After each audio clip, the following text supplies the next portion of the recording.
Hello students, welcome to Padhaku Junction. मैं हूं अस्मा, आपकी इंग्लिश टीचर, और आज है हमारी क्लास नंबर 11।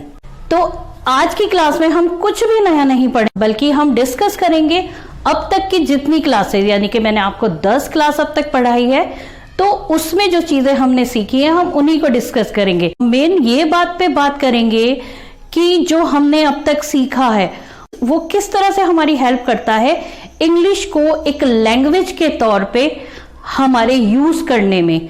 हमारी किन चीज में यूज करने में कि हमारी फीलिंग्स, थॉट्स हम किस तरीके से इंग्लिश में करेक्टली एक्सप्रेस कर सकते हैं, केवल अब तक जो हमने सीखा है सिर्फ उनके बेसिस पे।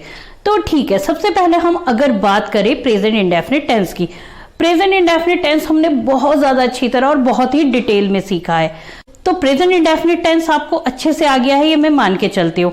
अगर आपने नहीं देखा है तो आप उसकी क्लासेस अच्छी तरह देखिए, आप 2-4 बार उन्हें देखेंगे, मुझे पूरा यकीन है आपको बहुत अच्छे से आ जाएगा। ठीक है, तो प्रेजेंट इंडेफिनिट टेंस करने के बाद हम किस चीज के लायक हो जाते हैं, इंग्लिश में अपनी किस तरह के थॉट्स को एक्सप्रेस करने लायक हो जाते हैं, तो उस पर बात करते हैं। ठीक है, यही बात स्पीकिंग के मैटर में भी है और ये बात रिटर्न के मैटर में भी है, राइटिंग के मैटर में भी है। तो सबसे पहले तो आप अपना डेली रूटीन बहुत इजीली, बहुत आराम से प्रेजेंट इंडेफिनिट टेंस के आ जाने से आप किसी को बता सकते हैं। सेकंड, आप किसी और का रूटीन भी डिस्क्राइब कर सकते हैं प्रेजेंट इंडेफिनिट टेंस के आ जाने से। इसके अलावा आप स्टोरी टेलिंग कर सकते हैं, कोई कहानी बता सकते हैं प्रेजेंट इंडेफिनिट टेंस से, जो प्रेजेंट में है, वर्तमान की कोई भी कहानी। जैसे आप कोई मूवी देख के आए हैं, आप उस मूवी की स्टोरी बता रहे हैं। अगर आप इंग्लिश स्पीकिंग की प्रैक्टिस कर रहे हैं तो उसके लिए भी बहुत अच्छा है कि जैसे सपोज आपने कोई मूवी देखी है, आप ट्राई करें उस मूवी की स्टोरी को प्रेजेंट टेंस में सुनाने की। ठीक है, तो आपको स्टोरी टेलिंग सिखाता है प्रेजेंट इंडेफिनिट टेंस। इसके अलावा आप प्रोसेस ऑफ मेकिंग समथिंग उसे भी डिस्क्राइब कर सकते हैं। मींस जैसे कि आप कुछ कुकिंग की कोई चीज है, आप चाय बनाने का प्रोसेस है, या सिर्फ कुकिंग की बात नहीं, आप कोई भी चीज बनाने का प्रोसेस है कि हम इस तरह से ये लेते हैं। सपोज आप एक वास बनाते हैं, उसे पेंट करते हैं, तो हम सबसे पहले एक वास लेते हैं, उसे रेगमार से रब करते हैं, फिर उसे पानी में डुबोते हैं, फिर उस पे हम पहले प्राइमर लगाते हैं, फिर उसके बाद उस पे पेंट करते हैं, फिर उसके बाद हम उसे ऐसे ऐसे डेकोरेट करते हैं, ता है, ते हैं, आप देखते होंगे इसी में है।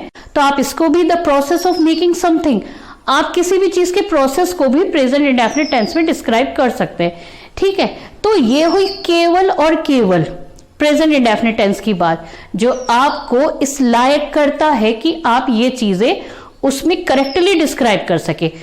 प्रैक्टिस की मेन बात होती है, आप जितनी ज्यादा अच्छी प्रैक्टिस करेंगे उतने अच्छे आपको रिजल्ट्स मिलेंगे, चाहे ये बात स्पीकिंग के मैटर में हो चाहे राइटिंग के मैटर में हो।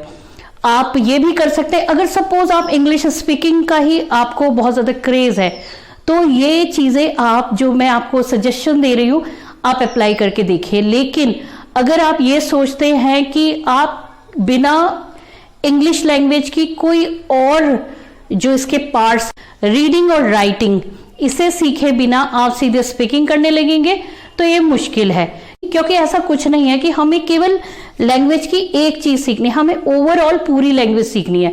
तो आप अपनी एक डायरी बनाएं, आप उसमें जैसे सपोज आप अपना डेली रूटीन बोलना की प्रैक्टिस करना चाहते हैं, बोलने की प्रैक्टिस करना चाहते हैं, तो आप डायरी में लिखिए पहले उसको अच्छे से। ठीक है, आपको राइटिंग भी आएगी, फिर आप बोल के देखिए। ऐसे जैसे मैंने आपको स्टोरी टेलिंग कहा, आप डेली कोई ना कोई स्टोरी उठा लीजिए, ठीक है, उसको आप लिख के देखिए, चाहे मूवी की स्टोरी हो चाहे कोई और स्टोरी हो, जैसे पंचतंत्र वगैरह, ऐसी आप करके देखिए। ठीक है, तो ये हो गया सिर्फ प्रेजेंट इंडेफिनिट टेंस की बात। इसके अलावा हमने और भी बहुत सारी चीजें सीखी है, जैसे हमने सिंपल प्रेजेंट टेंस सीखा है, जहां पर कोई एक्शन यानी कि कोई काम नहीं होता, सिर्फ इंफॉर्मेशन यानी कि सूचना दी जाती है, तो वो वाले प्रेजेंट टेंस सीखे हैं हमने। इसके अलावा हमने यूज ऑफ हैज हैव सीखा है। अब सिंपल प्रेजेंट टेंस और present indefinite tens plus use of has have, तो इनकी मदद से हम क्या कर सकते हैं, तो इनकी मदद से हम लोगों को डिस्क्राइब कर सकते हैं। यानी आप अगर अपने फादर के बारे में लिखना चाहे, एक पर्टिकुलर एक आर्टिकल या एक एसे, आप बहुत इजीली लिख सकते हैं इन 3 और 4 सेंटेंस स्ट्रक्चर की हेल्प से। इससे ज्यादा आई थिंक इसमें जरूरत नहीं पड़ेगी। आप अपने फादर को डिस्क्राइब कर सकते हैं, मदर को डिस्क्राइब कर सकते हैं, आप लोगों को डिस्क्राइब कर सकते हैं। इसके अलावा माय बेस्ट फ्रेंड का एस्से होता है, वो आप बहुत इजीली और करेक्टली लिख सकते हैं। माय फेवरेट टीचर के एस्से को आप बहुत इजीली लिख सकते हैं। अगर आपको माय नेबर लिखना है, the person I like most, इस टॉपिक पे कुछ लिखना है, आप सिर्फ इन 3 सेंटेंस स्ट्रक्चर की हेल्प से लिख सकते हैं। इसके अलावा जो प्रोफेशंस होते हैं जैसे कि डॉक्टर, इंजीनियर, पोस्टमैन, फार्मर, जैसे इंडियन फार्मर करके ऐसे आता है, तो इस तरह के टॉपिक्स भी आप कवर कर सकते हैं, आप बहुत इजीली लिख सकते हैं।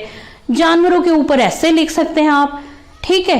तो ये सारी चीजें जितना हमने पढ़ा है, ये 3 सेंटेंस स्ट्रक्चर यानी present indefinite tense, use of has, have और सिंपल इज, एम आर, इसकी हेल्प से आप ये सारी चीजें लिख सकते। अब इसके अलावा मैंने आपको एक टॉपिक और पढ़ाया है जो है यूज ऑफ देयर।